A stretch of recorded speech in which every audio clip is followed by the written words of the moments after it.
ഒരുപാട് പരിമിതികളുടെ നടുവിൽ അകപ്പെട്ടവർ എന്നെ ശ്രദ്ധിക്കുന്നുണ്ട്. ഞാൻ എപ്പോഴും പറയുന്ന ഒരു പദം വീണ്ടും ആവർത്തിക്കുന്നു: നിന്റെ പ്രതികൂലം നിന്റെ പരാജയമല്ല, നിന്റെ പ്രതികൂലം നിന്റെ പ്രൊമോഷനാണ്. ദൈവ സാന്നിധ്യത്തിൽ നിന്നുകൊണ്ട് പറയുന്നു, നിന്റെ പ്രതികൂലം നിന്റെ പരാജയമല്ല, നിന്റെ പ്രതികൂലം നിന്റെ പ്രൊമോഷനാണ്. ചേർന്ന് കർത്താവിന് നന്ദിയോടെ സ്തോത്രം ചെയ്യാം. Glory to God Jesus. Esther എന്ന് പറയുന്ന ഈ സഹോദരി രാജസന്നിധിയിൽ ചെന്ന് നിൽക്കുവാൻ അവൾക്കൊരു അവസരം ലഭിച്ചു. അഹശ്വേരോശ് എന്ന രാജാവ് ഈ മകളെ കാണേണ്ടതിന് രാജസന്നിധിയിൽ വന്നു. ഇതൊരു കെട്ടുകഥയല്ല, ഇതൊരു ചരിത്രമാണ്, ഇതൊരു സത്യമാണ്. എന്നാൽ ബൈബിൾ പറയുന്നു, രാജസന്നിധിയിൽ എസ്തേർ വന്ന് നിൽക്കുമ്പോൾ അതിന്റെ 17-ാമത്തെ വാക്യം, 2-ാം അധ്യായം, എസ്തേറിന്റെ പുസ്തകം 2-ാം അധ്യായം 17-ാം വാക്യം, രാജാവ് എസ്തേറിനെ സകല സ്ത്രീകളെക്കാളും സ്നേഹിച്ചു. സകല കന്യകമാരിലും അധികം കൃപയും പക്ഷവും അവളോട് തോന്നി. അവിടെ അവളോട് കൃപയും പക്ഷവും തോന്നി എന്ന് എഴുതിയിരിക്കുന്നത് ഇംഗ്ലീഷിൽ. And she obtained grace and favour. ദൈവത്തിന്റെ ഫേവർ അവളുടെ മേലുള്ളതിനാൽ അവൾ എവിടെ ചെന്ന് നിന്നാലും ആ ഫേവർ അവിടെ റിലീസ് ആവും. Thank you Holy Spirit. ഇതൊരു സന്ദേശമാണ്.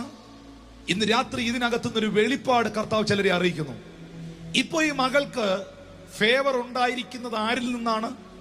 ഇപ്പോൾ ഈ മകൾക്ക് ഫേവർ ഉണ്ടായിരിക്കുന്നത് ഒരു രാജ്യത്തിലെ പ്രഥമ പുരുഷനിൽ നിന്നാണ്.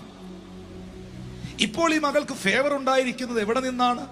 ഇപ്പോൾ ഈ മകൾക്ക് ഫേവർ വെളിപ്പെട്ടിരിക്കുന്നത് ഒരു രാജ്യത്തിന്റെ പരമാധ്യക്ഷനിൽ നിന്നാണ്. എന്ന് പറഞ്ഞാൽ എന്താണ്? നിയമ സംവിധാനങ്ങളിൽ നിന്നും ഒരു രാജ്യത്തിന്റെ തന്നെ അനുകൂലത അവളിലേക്ക് വെളിപ്പെട്ടു വരികയാണ്. Hallelujah, hallelujah.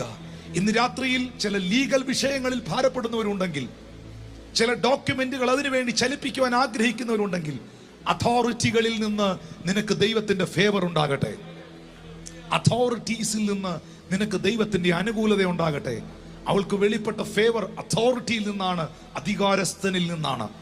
രണ്ടാമതായി അവൻ എന്താണ്, രാജാവ് എന്താണ് അവിടെ ചെയ്തത്? അവിടെ നിലവിലൊരു രാജ്ഞിയുണ്ട്. ആ രാജ്ഞിയുടെ പേര് വസ്തി എന്നാണ്. വസ്തി ഇരുന്ന കസേരയിൽ നിന്നും വസ്തിയെ മാറ്റിയിട്ട് എസ്തേറിനെ ആ കസേരയിൽ കൊണ്ടുവന്നിരുത്തി. എന്നിട്ട് ആ രാജ്ഞിയുടെ കിരീടം അവളുടെ ശിരസിലേക്ക് എടുത്തു വെച്ചു. ഇവിടെ നിങ്ങൾ വിശ്വസിക്കുന്നവർ, ഏറ്റെടുക്കുന്നവർ, ദൈവവിശ്വാസികൾ, ദൈവമക്കൾ തിരിച്ചറിയേണ്ട ഒരു സത്യമുണ്ട്. നിങ്ങളുടെ പ്രസന്റ് സിറ്റുവേഷൻ എന്തോ ആകട്ടെ, ഒരുപക്ഷെ വീട്ടിലിട്ട ഡ്രസ്സുമായിട്ടായിരിക്കാം അവൾ അവിടെ വന്നത്, മുഷിഞ്ഞ വസ്ത്രമായിട്ടായിരിക്കാം അവൾ അവിടെ വന്നത്, അനാഥ പെൺകുട്ടിയായിട്ടാണ് അവൾ അവിടെ നിൽക്കുന്നത്, ആരോരുമില്ലാത്തവളായിട്ടാണ് അവൾ അവിടെ നിൽക്കുന്നത്, ഒത്തിരി പരിമിതികളും പരിധികളും ഉള്ളവളായിട്ടാണ് റെഡ് കാർപ്പറ്റിൽ രാജസന്നിധിയിൽ അവൾ നിൽക്കുന്നത്.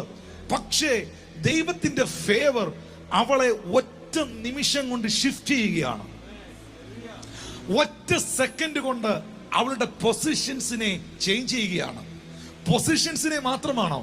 ഒരു സാധാരണ പെങ്കൊച്ച് പ്രതീക്ഷിക്കാത്ത സമയത്ത്, പ്രതീക്ഷിക്കാത്ത നേരത്ത്, ഒറ്റ സെക്കൻഡ് കൊണ്ട് ഒരു രാജ്യത്തിലെ രാജ്ഞിയായി തീരുന്നു. എന്ന് പറഞ്ഞാൽ എന്താ? ആ ഫേവറിനകത്ത് ഞാൻ കാണുന്ന ഒരു സത്യം എന്നാണെന്നറിയോ? അതിനപ്പുറത്ത് ഇനി ഒന്നുമില്ല കൊടുക്കാൻ. ഒരു രാജ്ഞി എന്ന് പറഞ്ഞ ആരാ? പ്രഥമ വനിത.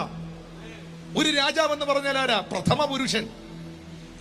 ഒരു രാജ്യത്തെ സംബന്ധിച്ച്, ഒരു രാജ്യ സംവിധാനത്തെ സംബന്ധിച്ച് നമ്മൾ പറയത്തില്ലേ, എന്റെ ദൈവം എന്നെ മാനിച്ചു, എന്റെ ദൈവം എന്നെ മാനിക്കും എന്നൊക്കെ നമ്മൾ പറയില്ലേ? അങ്ങനെ സംഭവിക്കട്ടെ, അങ്ങനെ സംഭവിക്കും. പക്ഷെ എന്റെ ചോദ്യം, ഇതിനപ്പുറത്ത് എന്ത് മാന്യതയാ ദൈവത്തിന് കൊടുക്കാനുള്ളേ? നമ്മുടെ ഭാഷയിൽ പറഞ്ഞാൽ മാക്സിമത്തിൽ, ലിമിറ്റേഷനിലും തകർച്ചയിലും പ്രതിസന്ധിയിലും കിടന്നവൾ ബ്ലസ്സിങ്ങിന്റെ മാക്സിമത്തിൽ എത്തുകയാണ്. അതിനപ്പുറത്തൊന്നും ചെയ്യാനില്ല. ഏറ്റവും പരമാധികാരത്തിലേക്ക്, അനുഗ്രഹിക്കപ്പെട്ട ശ്രേഷ്ഠതയിലേക്ക് സ്വർഗത്തിലെ ദൈവം അവളെ പ്രൊമോട്ട് ചെയ്യുകയാണ്. ഒറ്റ നിമിഷം കൊണ്ട് അവളുടെ ഡ്രസ് കോഡ് മാറി, ഒറ്റ നിമിഷം കൊണ്ട് അവളുടെ പൊസിഷൻ മാറി, ഒറ്റ നിമിഷം കൊണ്ട് അവളുടെ അധികാരം മാറി, ഒറ്റ നിമിഷം കൊണ്ട് അവളുടെ വാക്കിലുള്ള അധികാരങ്ങൾ മാറി, അവളുടെ നോട്ടത്തിലുള്ള അധികാരം മാറി. ഇങ്ങോട്ട് നമ്മൾ പറയത്തില്ലേ, കർത്താവേ വെറുതെ പ്രാർത്ഥിക്കുകയല്ലേ, ഇന്ന് രാത്രി അത് പ്രാപിച്ചോണ്ട് വേണം. കർത്താവേ വന്നതുപോലെ എന്നെ വിടല്ലേ, ഒഴിഞ്ഞ കയ്യാനായിട്ട് ഞാൻ വന്നു, നിറഞ്ഞവനായിട്ട് എന്നെ അയക്കണേ എന്നൊക്കെ വലിയ പ്രാർത്ഥനയാണല്ലോ. അതല്ലേ ഇവിടെ കണ്ടത്? ആരും മിണ്ടാത്തേനാ. ഹല്ലേലൂയ. ഒഴിഞ്ഞവളായിട്ട് വന്നു, നിറഞ്ഞവളായിട്ട് വിടണേ എന്നൊക്കെ പ്രാർത്ഥിക്കുമല്ലോ. അതല്ലേ സംഭവിച്ചത്? ഒരു പ്രതീക്ഷയില്ലാതെ അവിടെ വന്ന് നിൽക്കുമ്പോൾ ഒറ്റ നിമിഷം കൊണ്ട് അവളുടെ പൊസിഷൻ മാറുന്നു, അവളുടെ ഗ്രേഡ് ചേഞ്ച് ആകുന്നു, ഡ്രസ് കോഡ് ചേഞ്ച് ആകുന്നു, അവളുടെ ജീവിത നിലവാരം മുഴുവൻ മാറ്റപ്പെടുകയാണ്. Thank you Lord Jesus. ദൈവത്തിന്റെ ഫേവറിന്റെ പ്രത്യേകത എന്നാണെന്നറിയാവോ? എഫേർട്ട്ലെസ് ആണത്. That is very important. ദൈവത്തിന്റെ ഫേവർ ഒരു മനുഷ്യനിലോ ഒരു വിശ്വാസിയിലോ ഒരു വ്യക്തിയിലോ ഉണ്ടെങ്കിൽ അവനൊന്നും കഷ്ടപ്പെടേണ്ടി വരികയില്ല. ഞാൻ ഉറപ്പായും അനുഭവത്തിൽ നിന്നും ജീവിതത്തിൽ നിന്നും പറയുന്നേ, ഓരോടുത്തും ഏറ്റെടുക്കണ്ട, ഞാൻ സ്വീകരിക്കുന്നു, ഐ റിസീവ് ഇറ്റ്. ഓരോടുത്തും നീ സ്ട്രഗിൾ ചെയ്യേണ്ടി വരത്തില്ല. കാരണം യഹോവ